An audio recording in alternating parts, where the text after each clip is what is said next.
নেদারল্যান্ডের বিপক্ষে প্রথম টি-20তে জয় পেয়েছে বাংলাদেশ। নেদারল্যান্ডের দেওয়া 137 রানের টার্গেট অতি সহজেই উতরে যায় টিম টাইগার। 8 উইকেট হাতে রেখে ম্যাচ জিতে লিটন বাহিনীরা।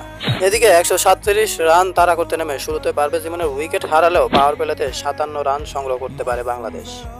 এদিকে সিলেটের মাটিতে লিটন কুমার দাসের ব্যাট যেন হাস্যোজ্জ্বল গতিতেই চলেছে গত রাতে। অধিনায়ক লিটন অর্ধশতক হাঁকিয়ে নাম লিখিয়েছেন সাকিবের পাশে। 54 রানে অপরাজিত থাকা এই ইনিংসে লিটন ছুঁয়েছেন সাকিব আল হাসানের 13-50 রেকর্ড। আর একটি 50 করতে পারলেই হারিয়ে যাবেন সাকিব আল হাসানকে, করবেন বাংলাদেশি কোনো ব্যাটসম্যান হিসেবে টি-20তে সর্বোচ্চ অর্ধশতকের রেকর্ড। বোলিংয়ে তাসকিনের 4 উইকেট এবং একাদশে ফেরা সাইফ হাসান নিয়েছেন 2টি উইকেট। ব্যাট হাতে সাইফের 36 রান জয়ের জন্য অন্যতম গুরুত্বপূর্ণ ভূমিকা পালন করেছে। সুযোগের অপেক্ষায় থাকা সাইফ হাসান শেষ পর্যন্ত সুযোগ পেলেন। ভক্তদের মনে তিনি আশা জাগিয়েছেন।